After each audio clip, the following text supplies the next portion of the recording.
Becoming All-State in track requires placing top 6 in your event, and that's me. I determined to claim that title running the 3200 at state. Since I'm only a freshman, I've only had one other chance of getting All-State, which was at cross-country states, and I actually managed to get it. However, my goal at that state meet was to get top 10, but I ended up getting out-kicked by my teammate. That race was so traumatic that I myself promised I would never let my teammate out-kick me again, but somehow, as of this moment, I'm in 6th, and my teammate, who happens to be the same person that out-kicked me at cross-country states, is in 7th, and I only have roughly a 5-second gap on him.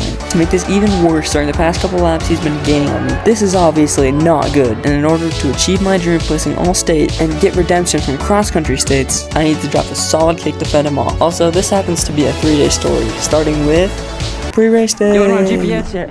Also, if you don't know what I mean by pre-race day, it's pretty simple. It's the day before the race day and it involves certain things like a shorter run and a team dinner. On the specific pre-race day, we ran 3 miles, which is about 40% of our normal mileage. Also, normally on pre-race day, we would run 4 miles, but since we all want to be completely fresh for states tomorrow, we decided to only go 3. Alright guys, just finished pre-race day, 3 miles, easy. The 4x8 tomorrow, feeling pretty good. Hopefully tomorrow I can split sub 210, that's the goal. Hopefully we can win as a team. So yeah, as you can tell from that previous clip, tomorrow for the first day of states we're racing the 4x8, and the goal is to win. I'll talk more about this later, but for now, team dinner. Alright guys, we're at Girls' house for pre-race dinner. It's amazing. Obviously, team dinners are hype, but throughout the entire dinner, we all have one thing lurking in the back of our minds, and that is race day. The first one though, because there's 2 of them. What is up guys, we're in the car, heading to the race. Yeah, felt pretty good, excited, it's like an hour drive. As previously mentioned, the drive is in fact an hour, which isn't bad, but it does leave time to think about the race and to make some race predictions, which, spoiler alert, do not happen. As we arrived at the meet, the nerves were building. Alright gang, we just rolled up to the meet. Feeling kind of nervous, but also excited. As soon as we arrived at the meet, we did a spike check and did a little shakeout, but I don't have that on camera. Soon afterwards, we warmed up. Alright guys, we're about to start the warm up. Feeling good, I guess. And then after doing stretches, it was time for the race. Okay guys, this is the 4x8, and our leadoff leg, which is my brother Josh. He's on the far inside, so he's on lane 1. As you can see, he gets off to a pretty good start here. Coming around the first lap here, we are in 2nd place currently. We are actually the strong favorites to win, so if we didn't win, we'd be actually pretty disappointed. But anyway, coming through at about 29-30 seconds, he gets off to a good start. And as you see here, he goes around this other team, Matthews. And as soon as he does that, pretty much we're just in the front for pretty much the entire race. So the rest of the race is just kind of boring. As you can see, he just passes him and just starts opening up a gap. And he does a really good job of opening up a gap until the handoff, and then the gap pretty much just stays that big for the rest of the race. So coming through at 59, and then here is the handoff here. He's handing off to Logan. He ends up splitting a 2:04. So, pretty decent leg there, and then there Logan goes. Alright guys, editing kid up here. If you enjoyed the video this far, make sure to subscribe because I'm trying 10,000 before the end of the year, and it means a lot to me, so thanks so much. Now back to the video. And here he comes around for his first lap. I just wanted to show how fast he's getting off to a start. It's a pretty good start here. And then this is the handoff to me. So he come through, he split a 2:06 for his second leg, so pretty good start. 4:10 through halfway, so we're on pace to run 8:20. However, I am kind of the slowest leg, so hopefully I don't slow us down too much. But as you can see here, I got off to actually like a really fast start. Like I went out like way too hard. I think I came through the first 200 in like maybe even like 29 seconds. It was kind of outrageous. And I was trying to run like a sub 210, so a little too fast, but you know, it happens, I guess.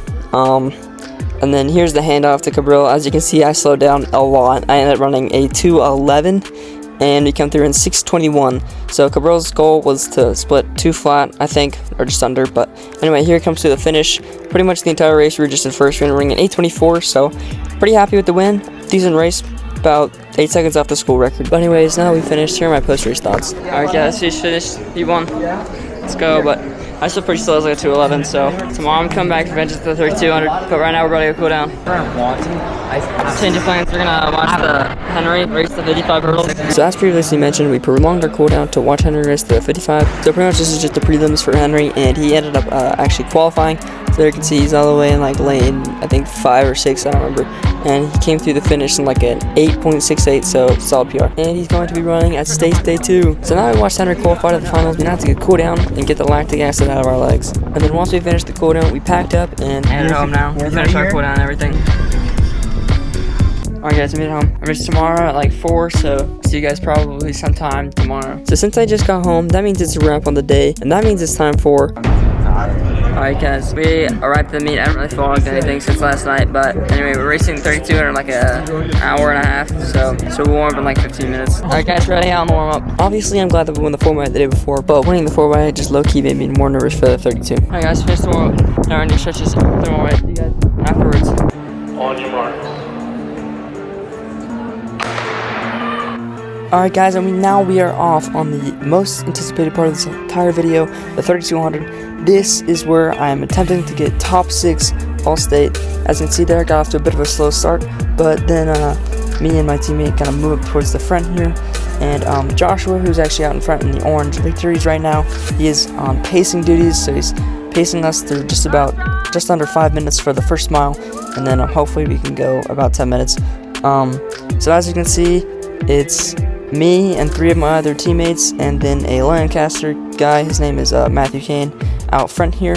And we ended up establishing a solid pack up here for it's about the first mile or so. And this race was actually supposed to be 2 heats, but they combined it, so there's actually like 30 or so people in our heat, which means lapping people is going to be pretty annoying. But it was supposed to only be 9 people, which is the top 9 you see there on your screen. And for some odd reason, they decided to combine it. Not entirely sure why, but it's fine. Here you see us coming through in about 600 meters here. And Joshua leading, Logan right behind him, and then Matthew Kane, and then me, and then Hinckley. So I'm currently sitting in 4th position. If we're to finish like this, then I would, in fact, go all-state. But there's a lot of race left to run. So there you see I pull up on Matt Kane's shoulder, and pretty much I was just trying to get him to make sure there wasn't a gap there. Me and Hinckley was just trying to make sure there wasn't a gap between us and Josh and Logan, so I was getting a little antsy at times and going out onto his shoulder to kind of push him a little faster. Here we are coming through 800 meters in 226, 227, 227 mid for Josh, 228 for me. And there you see we basically just have a Lancaster sandwich here. It's it's Josh, Logan, Hinckley, Matt Kane, and then me. That's how it is for basically the entire first mile. Coming through 1,000 meters here in 304, 305. So right under 5 flat pace. Josh is taking us through really nicely. And as you can see here, Josh is starting to slow down a little bit. And you can kind of tell that he is because all of us, the top 9, are starting to bunch up. And that's making it a bit difficult. But then Josh here is coming to 1,200 and 343. And I actually felt really comfortable at this point. I felt pretty good. The first like 5 or 6 laps, I just felt really nice and really comfortable. But then right after that, about the mile mark, I started to feel it. Anyways, right here, Logan decides to go around Josh. He thinks he's going too slow, so he decides to send it. And Matt Kane follows, and then I'm right behind him. And then Keaston, who is in the pale jersey, follows me. And Hinckley is not too far behind him. Logan has already opened up a pretty large lead here. I honestly think that he might have gone out a little too hard when he made this surge here, and he put in like a couple 35s, which I think was just too fast. I think it might have destroyed his legs for a little bit later on in this race. But anyways, Keaston puts in a little surge, and now it's kind of the 3 of us, and then Logan's way out ahead of us, and then there's a couple people behind us.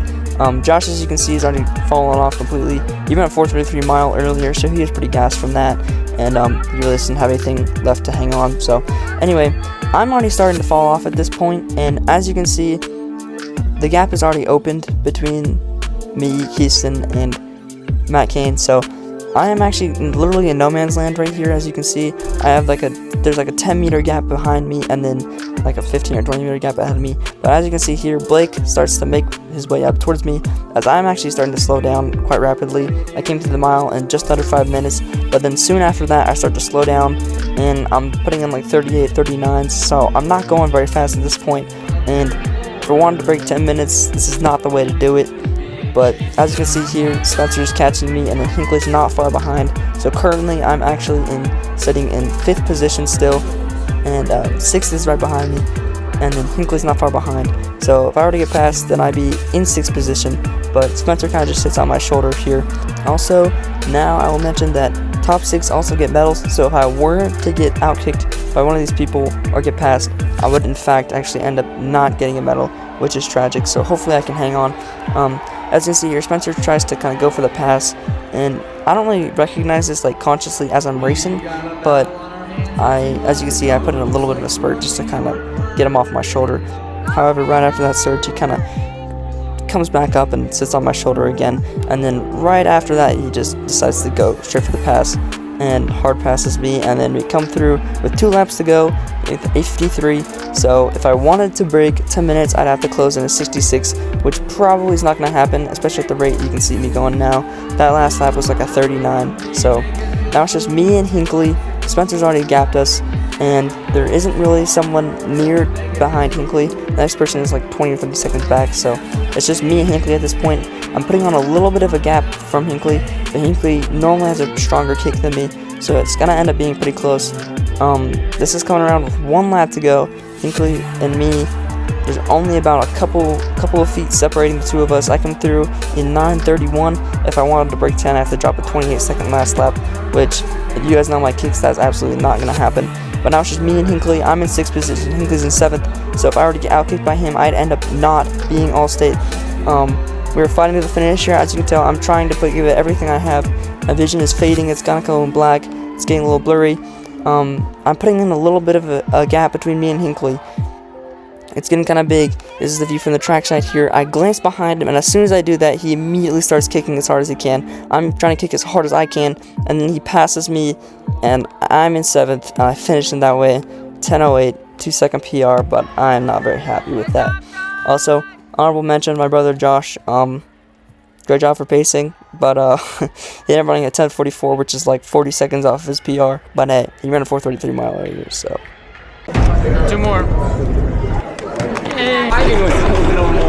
Alright guys, we finished the 2 mile. That was kind of horrendous, honestly. Hinckley outkicked me at States again. I don't know how or why, but you know, it happens. Hopefully I can come back for outdoor, I guess. It's not like 10:08, it's like a 2-second PR, but I was really hoping for sub 10. Yeah, it is what it is, I guess. So as you heard me saying in that last clip, I am not happy with the race, and I'm really hoping to come back for outdoor and hopefully run under 10 and just have a bunch of other races that I'm proud of and happy with. But you know, at the end of the day, it is what it is, I guess, and hopefully next time I can get All-State.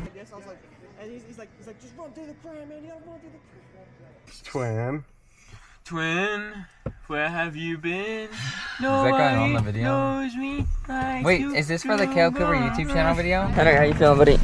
Not good. I feel like I'm gonna throw up. I'm getting out of the car. Wait. Let me tell them the sad 4x4 story. Walk with me, talk with me, guys. So my 2 mile was really bad. Josh, you. Andrew, chill.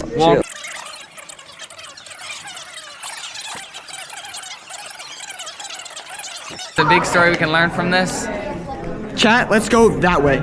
you know, there are certain things that we just can't obtain in life. One for Seb is a sub 62. Allison Funk. So I'm gonna tell you what Seb told me on the cooldown. No. What'd you tell me on the cooldown? Bro, I'm just kidding. I promise. I'll tell you. Watch the full video to find out. And if any of you women want to hurdle her,